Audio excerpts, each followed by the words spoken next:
Hey honey, West J Midgard. My name is Michelle from Throw Once Another Letter, and today we're going to be talking about like 20 books that I really loved in 2020. So it's really hard to reflect on a year where everything was absolute shit, but here we are. We're going to make this short and sweet because once we get to the 10 book mark, it's going to explode. So, number 20, we have 10 Things I Hate About Pinky by Sandhya Menon. This was really good. I loved it. I thought it was pretty cute.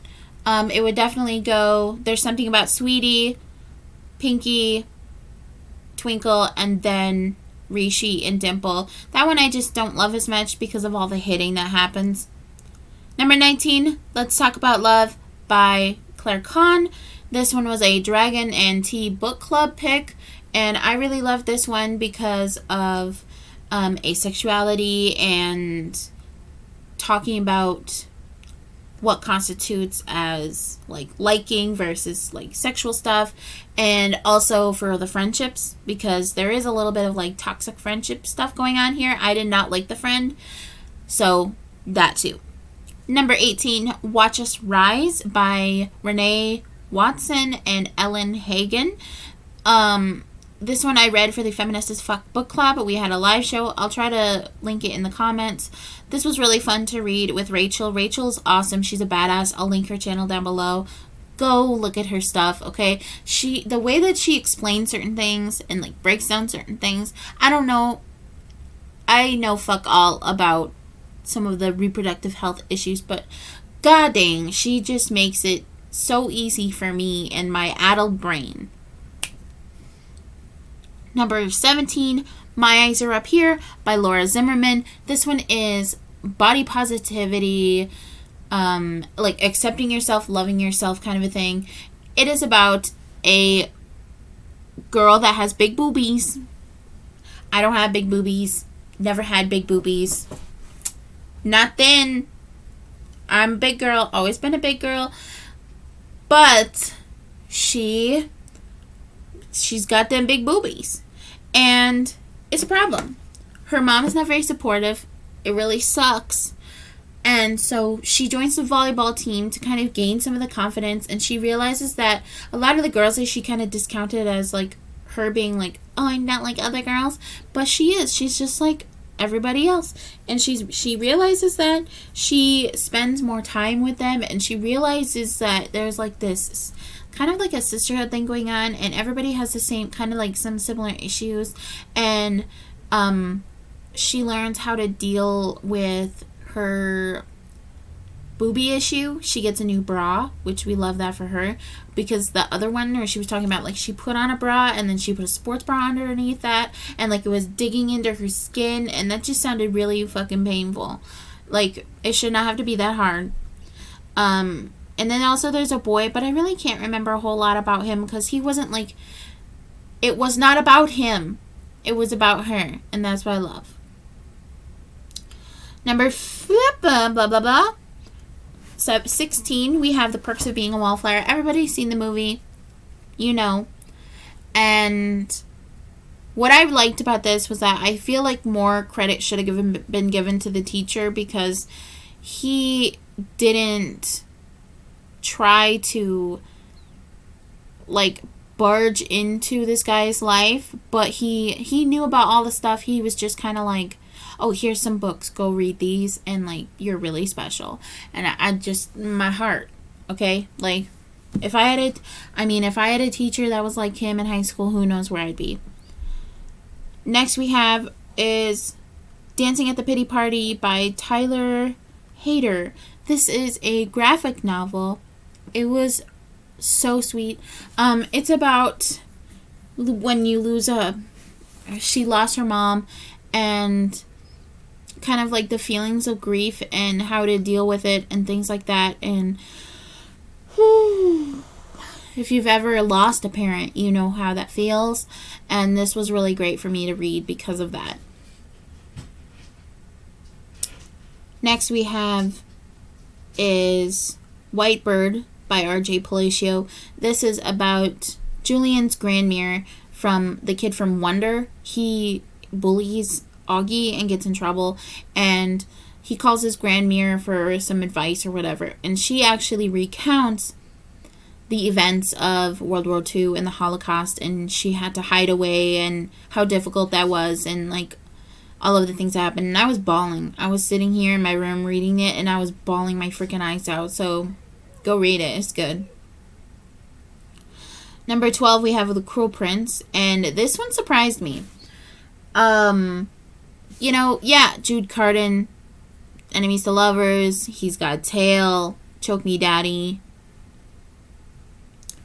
However, I feel like Jude does not get enough credit for being a bad bitch. I mean, who freaking built up an immunity to poison? Who just, like, literally waits for her time before striking? Because, not gonna lie, if Carden was bullying me, oh my god, I would have ran him over with a semi-truck by now. But no, she just waits until her moment, and then she goes for it.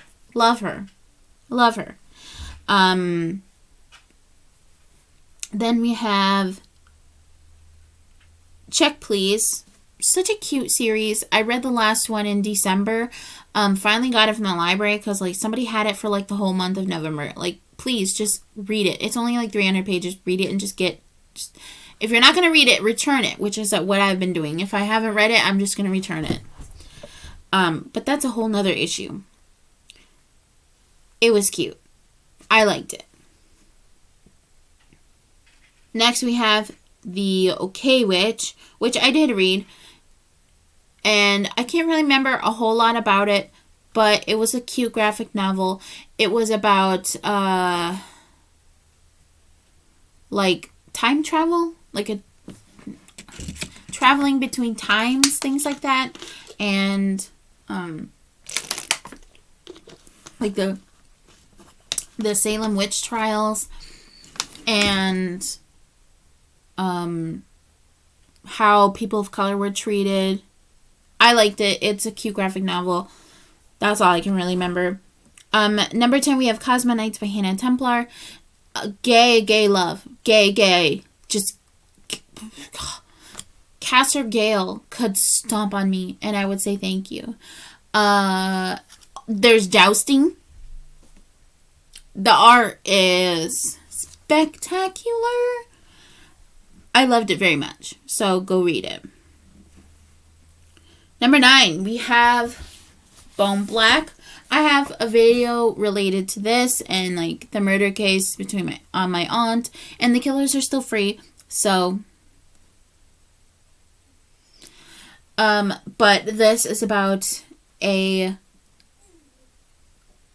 sisters. One of them goes missing. The other sister tries to get the police involved. Nobody gives a fuck, and she exacts her revenge in ways that made my skin crawl. And I got my mom to read this, which is why I haven't talked about it, because I just got it back like a couple weeks ago. She did not like it. She thought it was too creepy. I loved it. It brought up a lot of bad issues and like bad trauma for me, but I really enjoyed reading it. But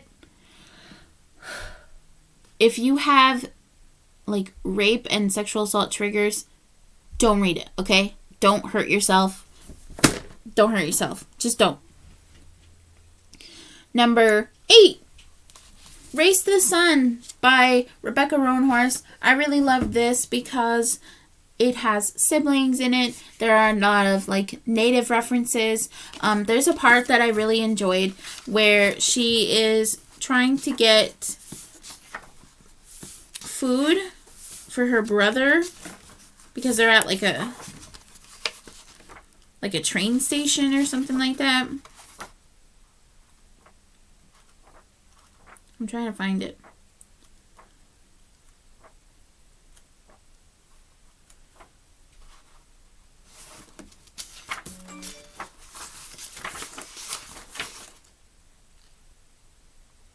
Yeah, I know this is long. So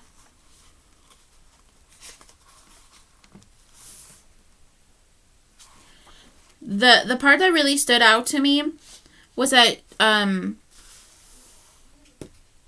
she tries to get food for her brother, and she's like, my brother's really hungry. And then the lady gives them 3 bologna sandwiches, hot Cheetos, chocolate milks, and a grape soda, and plops them in a paper bag. And she says, Najoni says, "Thank you, but I can't pay for this. I don't really have any money." And the lady nods. It's like she already knew I was making up the paying for stuff thing. "Of course you can't, but where I'm from, we never turn away hungry people. And we always share what we have, even if we don't have much. And we don't make people pay. Ever? Well, sometimes, but not every time." And that part just, like, really got to me because, like, Native American families have, like, such as high, this, like, really high sense of community. Sorry, I'm getting kind of emotional. But, like, I really miss that, because we went from, like, 30, 40 people getting together for Christmas to only, like, 4 people. And, like, some of my family fights, and they don't get along. And so, like, reading that really just got me right in the feels, because I'm like, I wish that I had that again. But it's a good adventure. Obviously, feels. I'm also very tired, so I'm so sorry for that. I keep yawning. Okay, let's move on to the next one before I start crying. Number 7, I Can Make This Promise by Christine Day. This one I got to read for Vaultathon, which we're reading Vaultathon. We're doing Vaultathon again this month.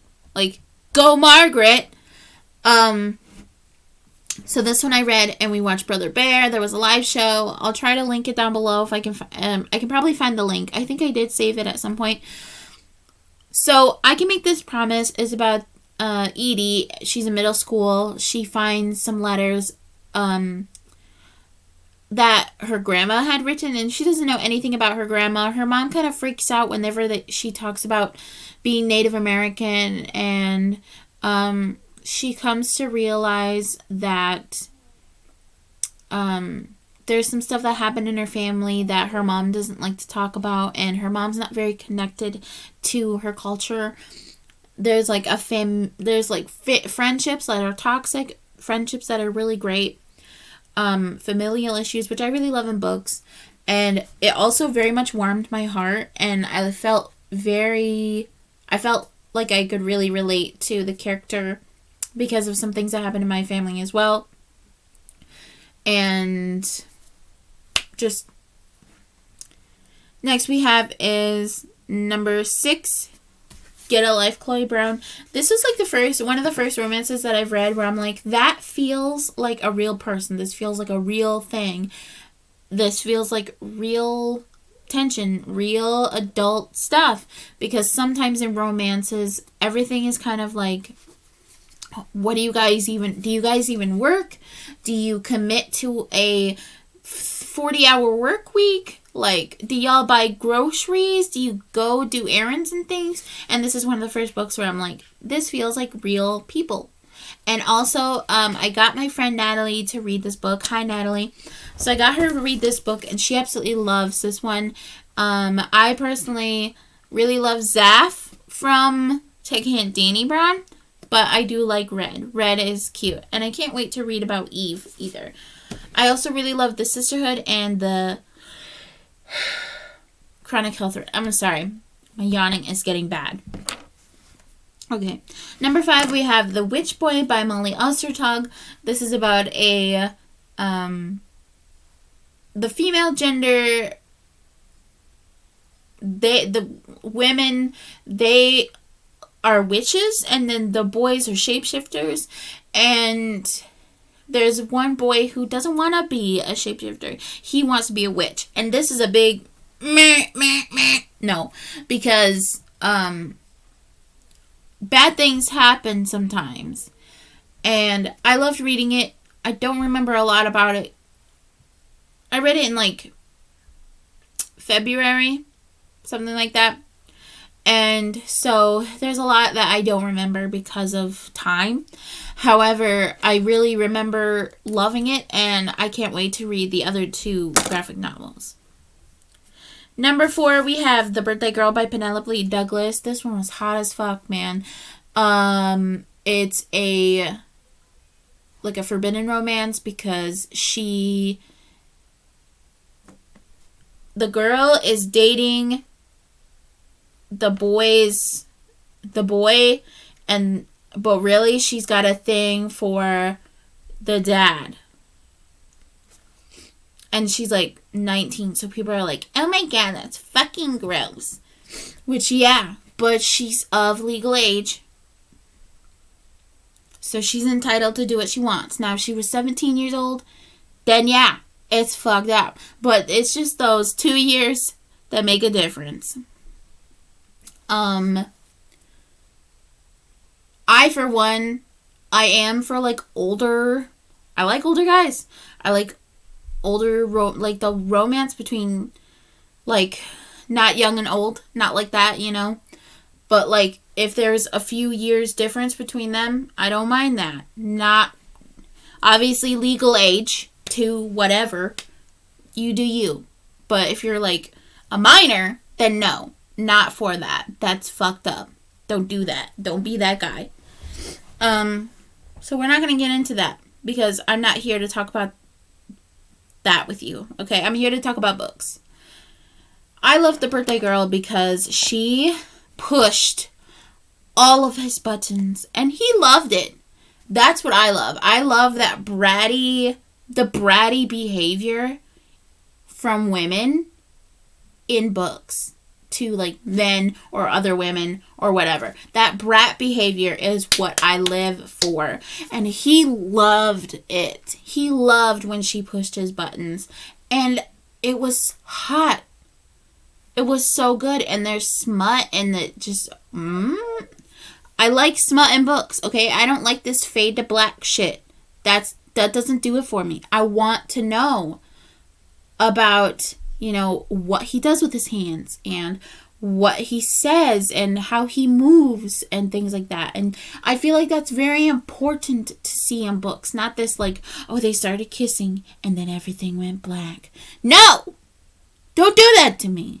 Give me the full details or don't give me anything. Even in movies. I want to see everything. Maybe that makes me weird. If there's youths on here, sometimes you gotta know what's going on down there, okay? Alrighty, number 3, we're getting down to the real favorites. Alrighty, so we have number 3, City of the Plague God by Sarwat Chadha. I got to read this for an arc, which I've never been approved for a Rick Riordan Presents. Never ever in my lifetime. This was the very first time. So I was like, I'm going to prioritize this book. And I loved it. I loved it so much. I read it within a span of like 2 or 3 days. I was just gripped by this book. This was the first book that made me think, damn, maybe I should like take my time. It was so good.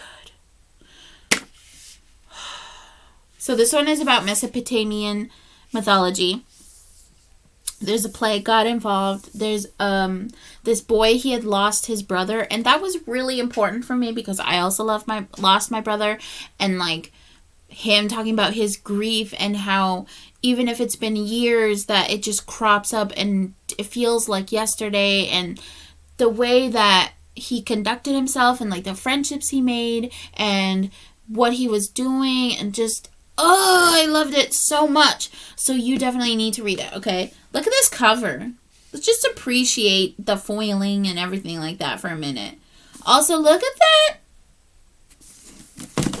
I'm going to tip everything over. Oh, okay. So thank you to Disney for approving me. The last 2 books were the books that really stood out in my life. Like every time I think of like a recommendation, these are like the 2 that I am like this or this. So we have Also, thank you to Neil. I love you so much. You're the real MVP. My heart, my love. We have Ancestors Approved. He was the one that got this for me, and it came with a book plate. It was like book art. I mean, it was absolutely wonderful. It's gorgeous. 5 fucking stars. Excuse my cussing, but it deserves 5 fucking stars. So, this is a middle grade book about everybody coming together for a powwow. And this is what I feel like this is what there should have been, but wasn't, because obviously it's adult and adult things happen. However, this is the kind of powwow that I've always wanted to go to. This is the kind of gathering and family, and this just fulfilled all of my, this just buttered my whole bun. The whole bun, just slathered it in butter. And I don't mean like dairy butter. I mean like country crock plant butter, like the expensive $5 stuff where you buy the whole brick and just glooped it on there. Okay? So there are stories and poems by other authors: Joseph Bruchac, Art Colson, Christine Day, Eric Gansworth, Carol Lindstrom, Dawn Quigley, one of my favorites. Also, very much loved her story. If you gotta read this, and when you read Dawn Quigley's story, you come back to me. You come back to me and tell me how it made you feel, because I felt so much. Rebecca Roanhorse, David A. Robertson, Andrea L. Rogers, Kim Rogers, Cynthia Ladich Smith. Cynthia Smith is literally one of the sweetest people in the native author community that I've come across, aside from Dawn, Avi, and has reached out to me on a personal level and been like, hey, I hope you're doing okay. Like, she sent me books, the repackaging. I was like, like, Cynthia Smith is like basically my auntie. I'm claiming her. So she is absolutely just a vision. We have Monique Gray Smith, Tracy Sorrell, Tim Tingle, Erica T. Worth, and Brian Young. Some of my favorite, like just the most favorite things I have in here. And you need to read it, okay? You just need to read it. You need to spend time on it. It's just wonderful. And I'm going to reread this because now that I have it in print, then I can read it again. And that's what I've always wanted, is to just, I got to reread this book at some point. Just put it all together and be like, here you go. Wonderful. And last but not least, I'm pretty sure that this is obvious just based on my page and like how much I've been championing this book. But my number 1 pick is Winter Counts by David Heska Wombly Wyden. He is Sichanhu Lakota. I fucking pronounced that right. I'm pretty sure. Uncle David, let me know. So, this is a vigilante story with Virgil, and he's a badass. He beats the shit out of people for a living. Full-on cussing happening here. So, if you're a youth and you don't like to hear me cuss, just get out. Get out. Get out right now. Okay, come back tomorrow. When I come back later, when I've got a new video up. Okay, this isn't for you, honey. This is we down to the last one. This fucks me up. This whole book fucks me up. Also, there's a lot of trigger warnings. Okay, lots of trigger warnings. I have the trigger warnings on my Instagram, so if you're not following me, you definitely should.